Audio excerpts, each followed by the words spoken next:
Teleimpacto, lo que necesitas saber.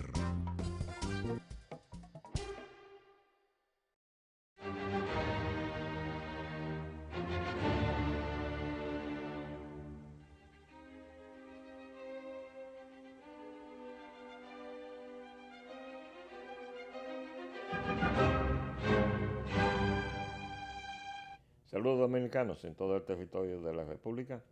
Les habla Leopoldo Payananita y Agenda Nacional continúa con su programa de investigación sobre los aspectos más fundamentales que necesitamos modificar de nuestra organización social y para lo cual tenemos necesidad de modificar también la Constitución de la República.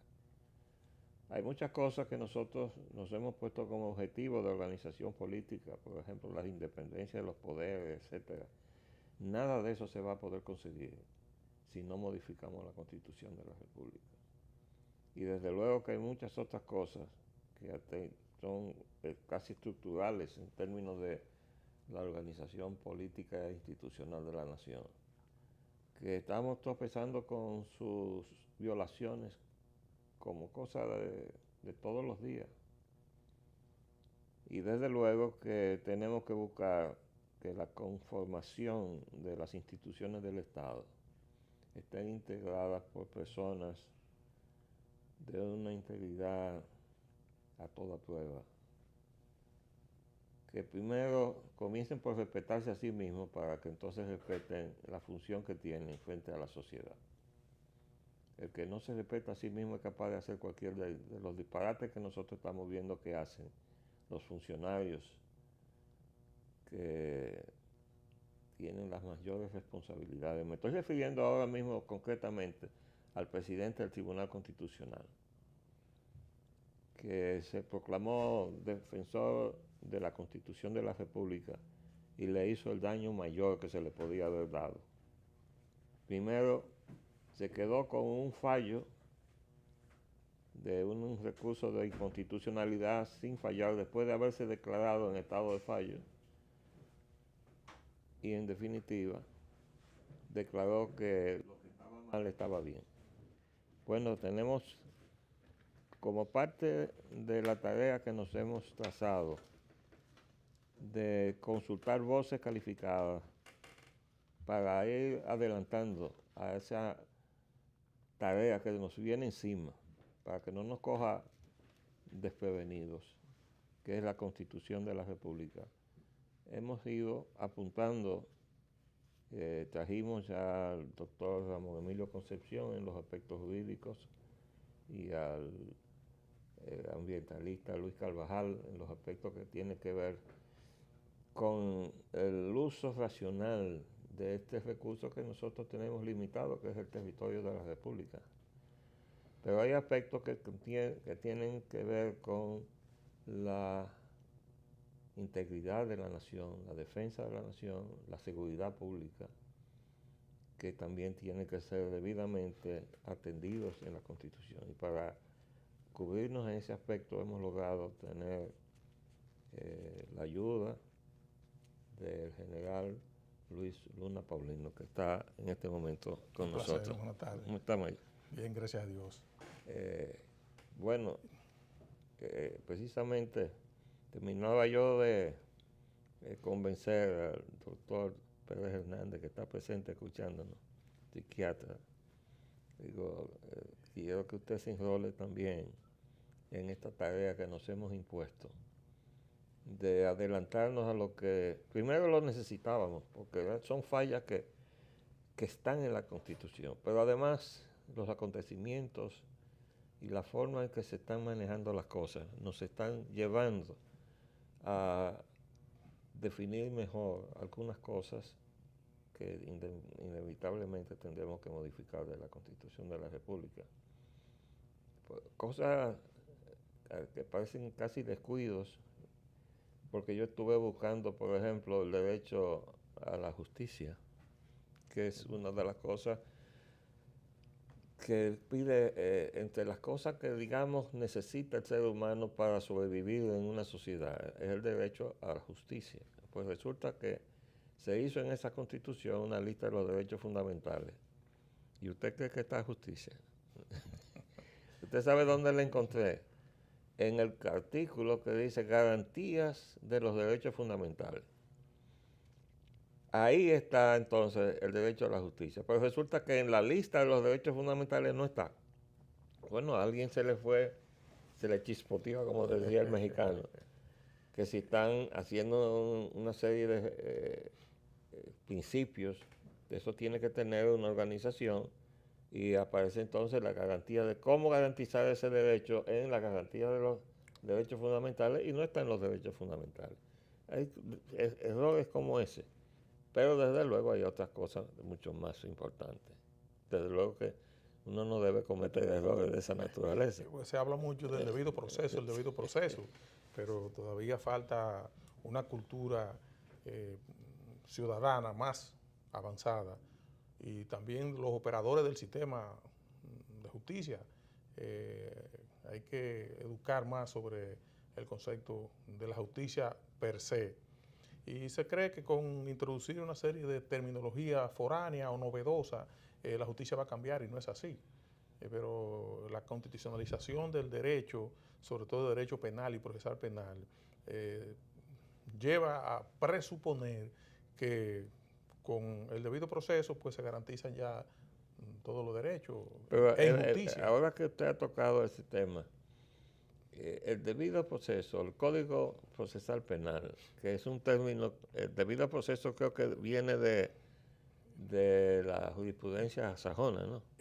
Usted sabe que due process. Sí, pero también usted sabe que en todos los países de corriente hispanoparlante, pues ha habido una tendencia a crear un solo código. Y eso es desde 1936, unos juristas alemanes se fueron a Sudamérica, se establecieron allí y comenzaron a trabajar para unificar el derecho penal y el derecho procesal penal en todo el continente. Y ahora pues eso ha cogido mucha fuerza. Y el concepto, porque ese término debido proceso, la primera vez que yo lo escuché fue en una legislación norteamericana. Sí, usted sabe que ya la frontera física y psicológica ya no son óbices para la globalización. El derecho está globalizado, todo está globalizado y lo que fundamentalmente el derecho como ciencia, que se duda si es ciencia o es una práctica, pero vamos a verlo como ciencia, en singular y en mayúscula. Entonces, a veces es asunto de traducción, porque el mismo caso, por ejemplo, el derecho penal del enemigo, que es un concepto nuevo alemán, usted lo encuentra en inglés, en español, en francés y todo, porque hasta en alemán. El derecho penal del enemigo. Sí, señor, es una nueva corriente muy peligrosa del derecho, porque fíjese qué pasa. Muchos tratadistas de la vieja guardia, como se dice, del viejo derecho, pero que es lo mismo, comenzaron a hablar, sobre todo los alemanes, después de la Segunda Guerra Mundial, sobre un tipo de individuo que cohabita en la sociedad, pero él no se acoge a la norma.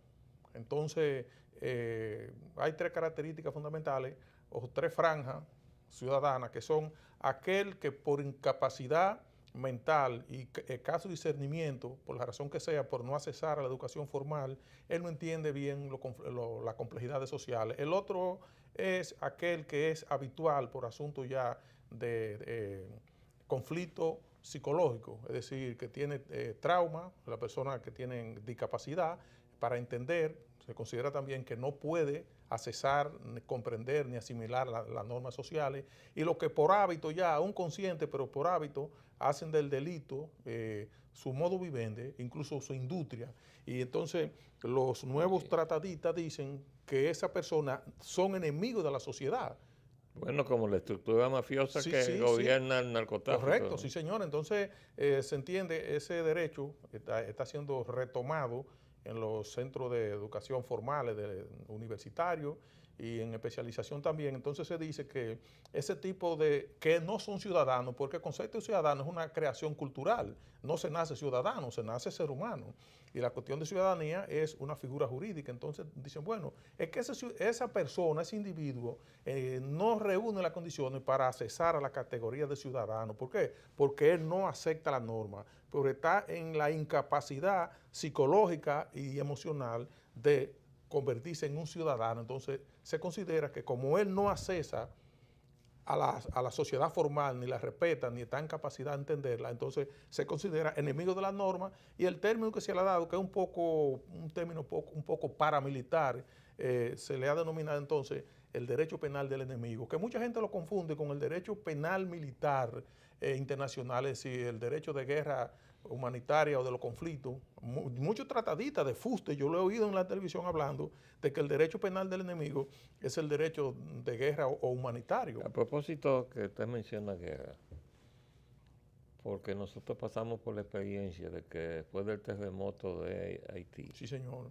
a los 8 días de ese terrible terremoto, que permitió que nosotros abriéramos nuestra frontera, Sí, señor. y abriéramos los brazos a nuestros planteles hospitalarios y a toda clase de ayuda a ese Sí. pueblo. Creo que hubo 3.000 y tantas víctimas. Mucho más. Mucho más. Sí, señor. Yo asistí a varias conferencias internacionales analizando el caso, porque yo trabajaba en la gestión de riesgo, y me tocó asistir a los hermanos haitianos. Entonces, el país que más se entregó, como usted bien señala, fue República Dominicana, hasta el extremo que Naciones Unidas y todos los países allí reconocieron a República Dominicana como el país número uno, sobre todo por ser tan pródigo en la entrega y prácticamente, vamos a decir, a prima facie, sin esperar nada, aunque después dijeron los Clinton que no, que la cosa no fue así. Bueno, pues 8 días después de ese terremoto, llegó aquí el señor Gonzalo Vargas Llosa, Sí, señor. que representaba a ACNUR. El ACNUR, sí, El señor. ACNUR es la entidad que depende de las Naciones Unidas, Sí, señor. que ellos tienen organizada para atender los casos de refugiados de guerra, Sí, señor. refugiados de persecuciones Correcto. políticas, Sí, señor. raciales, Raciales. étnicas, Sí. y no sabíamos por qué, teniendo ellos una oficina para ayuda humanitaria, que son aquellos casos de terremotos, tsunamis, Sí, señor. en fin, inundaciones, Desastre. desastres de la naturaleza. Correcto. En lugar de enviar al representante de esa entidad, llegó el representante de ACNUR. El ACNUR, sí, el ACNUR. Sí, Pero pues, aquí nosotros no teníamos ni una cosa ni la otra. O sea, no teníamos refugiados de guerra, ni perseguidos por razones raciales, ni étnicas, ni políticas. ¿Por qué llegó ese señor que nos hizo un expediente de apatridia? Sí, señor. Bueno, usted sabe que ahí se mezcla lo político con lo humanitario. Muchos países no aceptan a muchas ONG porque fíjese que hay que hacer una distinción. Yo trabajé con unos 10 años con ONG y mire qué pasa con las ONG. Hay ONG que son agencias de los gobiernos. O sea, son agencias de gobierno que están dentro de ONG, no son ONG. Y están también los agentes representantes de gobierno, que ahí hay de todo, que tampoco son ONG, pero están dentro del renglón ONG. Ahí hay organismos de seguridad, de espionaje, que defienden intereses políticos, de grupos, etcétera, etcétera, pero están dentro de ONG. Las ONG certificadas por Naciones Unidas, está el ACNUR, bueno, hay como casi 200 grupos organizados, que hay agencias, agentes y ONG propiamente dicho. Yo conocí a Castro Magluf, que para el desastre, para el embargo a Haití, cuando el asunto de los militares y que intervino la OEA y las Naciones Unidas, pues conocí a Castro Magluf y me explicó bien cómo era el asunto del ACNUR. Y entonces no hay una frontera bien clara donde está la visión política de grupo, ni la presión internacional y dónde comienza el asunto humanitario. Usted tiene mucha razón. Pero, usted me excusa que le interrumpa, pero teniendo tan claramente y previamente organizada su capacidad de ir en respuesta de una situación, bueno, en casos de refugiados de guerra, perseguidos por tales y tales razones, tenemos ACNUR.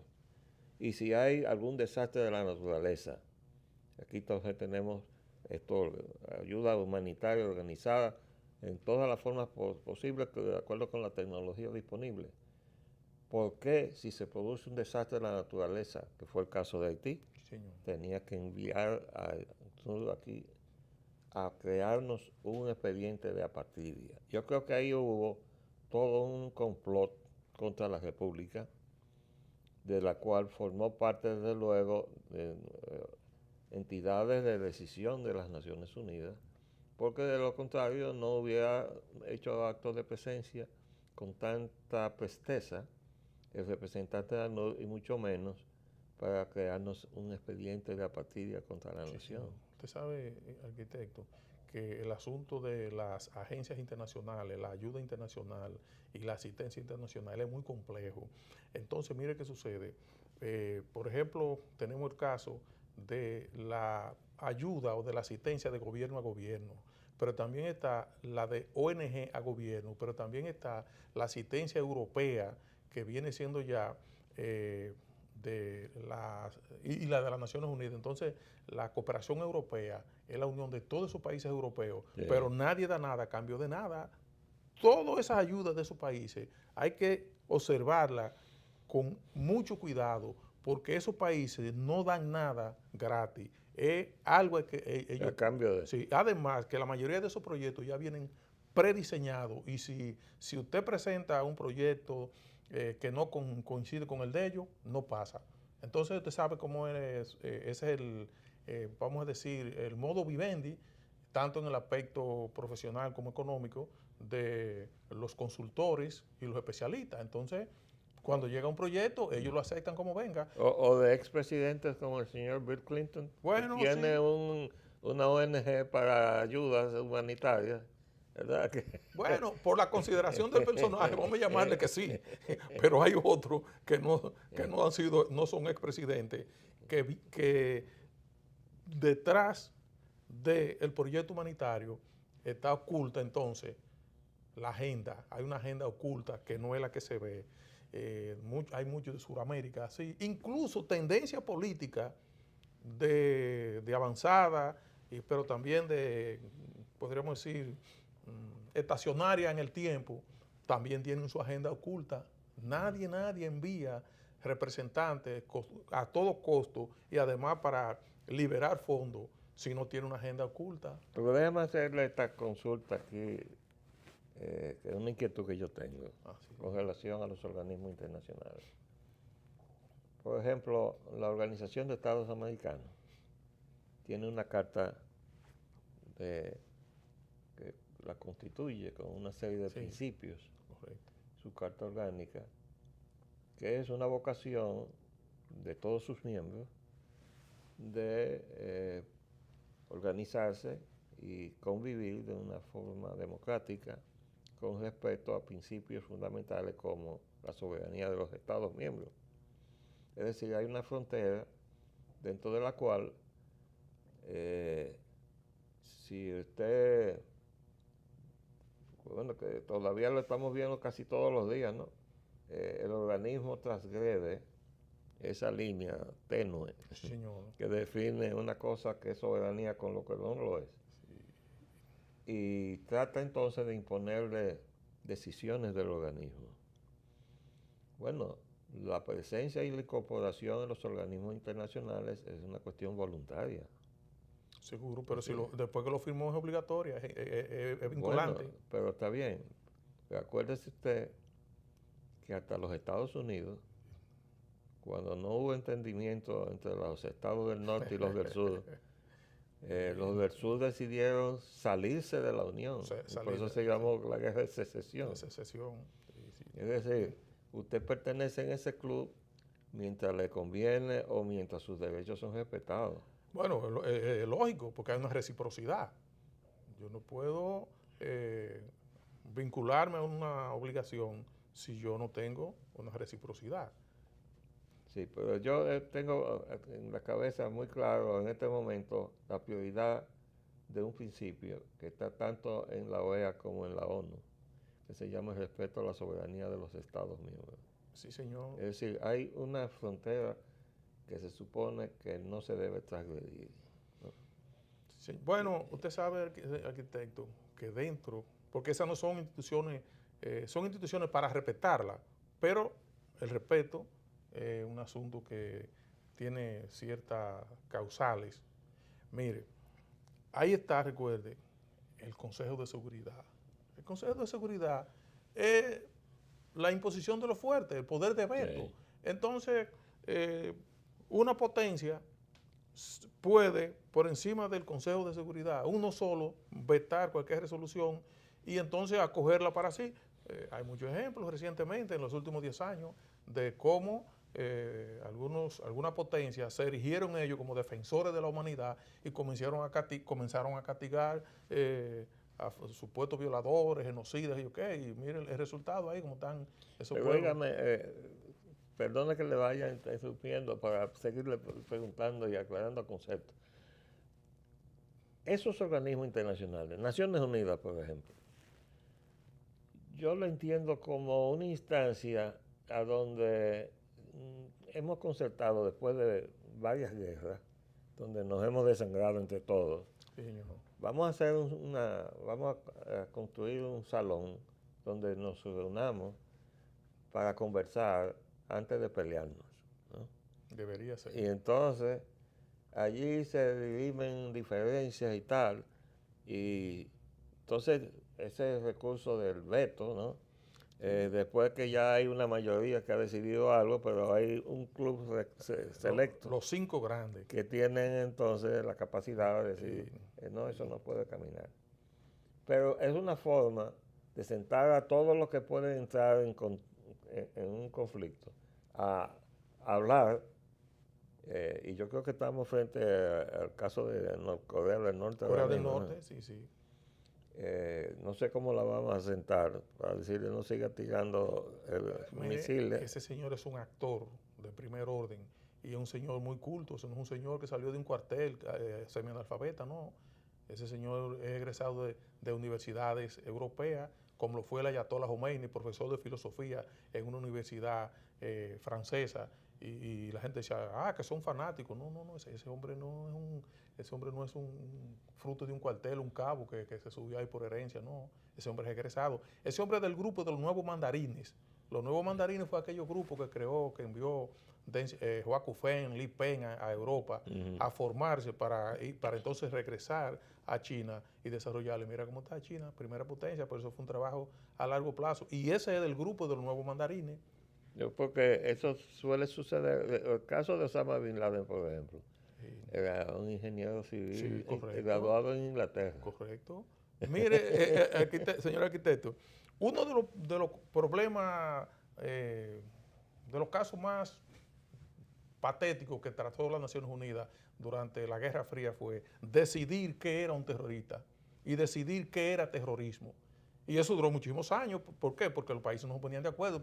Y finalmente dijeron, bueno, un terrorista es, ¿quién es un terrorista? Bueno, dependiendo de quién lo vea, porque tu héroe es mi terrorista, mi héroe es tu terrorista. Depende de quién lo vea. Entonces, porque es difícil ubicar en el terrorismo. No, y en otras cosas, por ejemplo, yo hablando de la geopolítica, y siempre pongo de ejemplo la Guerra Civil de Estados Unidos. Sí, señor. Digo, Lincoln tiene un monumento en Washington. Sí. Pero no hable de Lincoln en el sur, porque No, le explican, le van pero lo bueno a hacer una mueca. Lo bueno de Estados Unidos es que se parece mucho a Roma. Usted sabe que después cuando Roma ocupó a Grecia, se fueron grandes filósofos y grandes cronistas, historiadores, y de hecho un griego, supuestamente esclavo, pero era maestro de todo lo libre, entonces en Roma. Entonces él dijo que lo asombroso de Roma era que en una sola sociedad, un solo pueblo, funcionaban 3 gobiernos. Sí, estaba la nobleza con su propia norma, los populares, los plebeyos, y los libertos, ya avanzados Roma, ya para el cristianismo. Entonces Estados Unidos se parece a eso. En los Estados Unidos hay un orden para todo. un orden para todo. Entonces, internamente son sociedades que han alcanzado niveles de complejidad de tal que es difícil para un pueblo de tercer mundo tenerla como meta, tenerla como parámetro, porque... Y a pesar de que casi todos los migrantes empobrecidos de los países con crisis económica tienen como meta a Estados Unidos para resolver su problema. El sueño americano, el sueño americano, por eso se llama el sueño. Sí, pero esto está creando un problema ya. Sí, la evolución de la sociedad dinámica, compleja, sobre todo inmanente y dialéctica. Déjeme volver entonces al punto de los organismos. Sí, señor. Y el principio de la soberanía.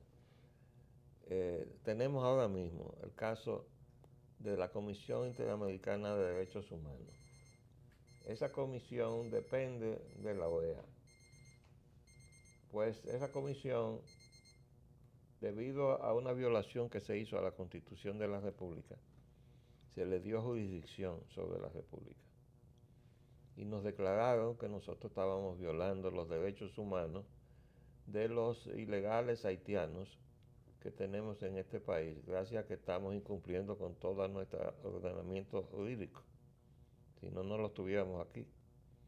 Bueno, nos declararon que estamos violando sus derechos y entonces nuestra Cancillería actuó hace ya como un mes más o menos de esa situación. Muy prontamente se dirigió a Washington, habló con el secretario de la OEA, que dijo que eso había sido un error. Sí. Y ese es el organismo del cual depende la comisión. Lógico. Bueno, ¿qué pasa? Que ahora la comisión nos vuelve a introducir en su lista negra. Y cuando nosotros decimos, pero eso fue un error, no, ningún error. Nosotros lo pusimos ahí. Sí, salió. O sea, le están desafiando al organismo del cual dependen el haber calificado su actuación. O sea, les dijeron, ustedes se equivocaron, pero obviamente están en una indisciplina con su organismo tutelar. Porque la declaración fue personal de Almagro. Sí, señor, no fue fruto del consenso. De una resolución. Pues fue él personal. Entonces usted sabe que el señor Almagro ha tenido problemas en muchos países. Porque, con nosotros también. Sí, señor. Mire el caso de Venezuela, él no ha sabido manejar eso. Y entonces usted sabe que él lo que está buscando es que él quiere ser presidente. Quiere ser presidente, entonces él está buscando la manera de caer gracioso al poder. Porque recuérdese que donde no hay fuerza, el derecho se pierde. Mire, se nos acabó el tiempo porque nuestro tiempo son 25 minutos. Pero vamos a tener que aprender a sacarle el jugo a los 25 minutos. Pero desde luego, por lo menos lo tenemos todos los días de lunes a viernes. Sí, señor. Y así podemos ir agotando los aspectos que vayamos identificando, que con el propósito no solamente de nosotros ir avanzando en propuestas de modificación, sino para que esto sirva un poco como escuela de sus derechos a un pueblo que generalmente no conoce sus derechos. Es que hay que crear una visión y por tanto nacional. no los defiende. No hay una visión nacional, no hay un proyecto nacional, no hay orgullo nacional. Lo primero es crear orgullo nacional. Hay que ir a los países que lo han logrado. Fíjese, Israel enfrentó a todo el mundo en un momento determinado. Mire Corea, mire Taiwán, enfrentaron en un momento determinado. Mire el caso de Singapur, enfrentaron al mundo en un momento determinado, pero son ya personas, países respetados. ¿Por qué? Porque crearon un espíritu de cuerpo nacional, el orgullo nacional. Sí, entonces nosotros no tenemos eso. Y se plantaron a defenderlo. Sí, hay que defenderlo, pero hay que definir los objetivos. Bueno, pues gracias, damos sus órdenes. El placer es mío. Entonces, ya usted sabe, tenemos una cita aquí en esta tribuna. Sí, señor. Para beneficio de nuestro amable televidente. Les habló Leopoldo Espaillat Nanita. Hasta luego.